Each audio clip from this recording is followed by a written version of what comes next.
Hi, I'm Greg Fairchild. I teach in the strategy, ethics, and entrepreneurship area at Darden, and I want to spend a minute or two talking to you about our strategy sequence on nurturing strategic capabilities. Capabilities and competencies are one of the things that we find students have the hardest time tying into and understanding. Essentially, these are, in many cases, buzzwords. They've heard about core competence. They've heard about these notions of these buzzwords like competency, capability, from many of the popular texts that are out there that they can find in their local bookstore. What we've tried to do is really tried to lead them through a series of exercises so that they can really get a clear sense of what these capabilities, competencies, these skills and routines and knowledge that companies have, what they really are, how they can really be seen, how they could know it, and what they would need to do to build it and grow it, given the strategies that they have as leaders. We have a wonderful technical note that tries to illustrate for students what these concepts are. It's called Developing and Nurturing Strategic Capabilities. And in that note, we go at pains to try to describe for students how capabilities cascade down from a superordinate organizational strategy, and how those capabilities and strengths are then the core of the way that the company executes against and wins in the marketplace. We try to do a good job of explaining the difference between some of these buzzwords that the students might have heard. Now, we also pair these with course materials that we think work well.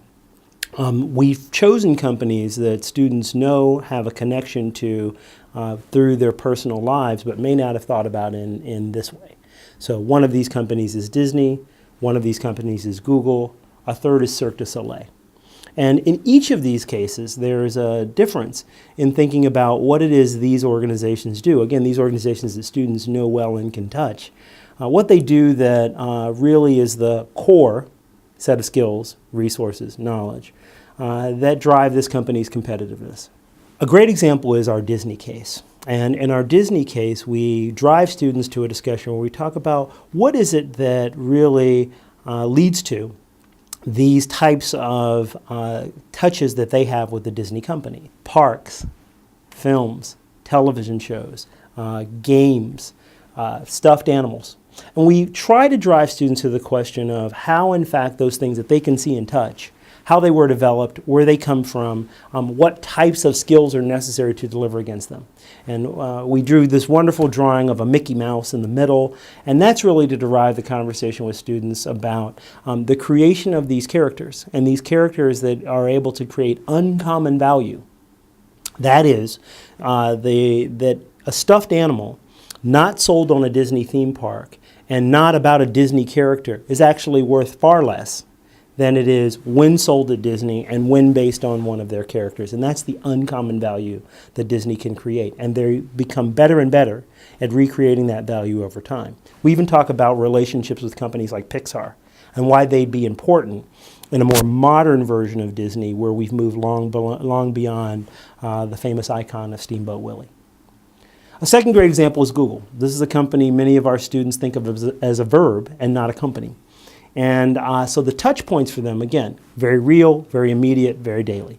We try to drive that discussion into what is it about this organization beyond this search function that they are so well aware of that allows them in an incredibly diverse set of industries now to continue to be a player. Things as uncommon as books, patents, YouTube, trends, all of these various new technologies, including phones, that Google has been able to engage in, all have something to do with a core set of activities that this organization is pretty good at. And we drive into the discussion of it being some things around their ability to use processing speed, to use computing services and resources in ways to create algorithms that allow for dealing with large, diverse bodies of information. A third case that we use is Cirque du Soleil. And this is an organization that many students have attended Cirque shows. Cirque shows are unlike any other circus in the world. And you find there are students in the room. You can have a wonderful discussion about what Cirque is, because many students have attended Cirque, but some haven't. And why this notion of Cirque is very different from Barnum and Bailey. which students might also be familiar with.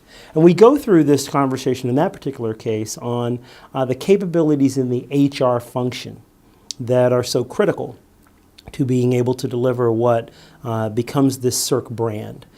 It's an entertainment company in which no single individual or character rises to the point of being the icon.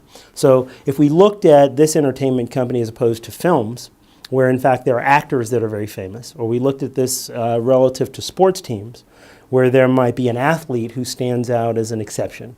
This is an industry where in fact the brand, the company as a whole stands high, while individual performers are less known. And there's a system to delivering this type of product. It really revolves around this ability to attract and recruit entertaining talent that has exceptional skill, but not exceptional name and branding, and ways that after attracting that talent continues to be encouraged, continues to be invested, and continues to produce great shows.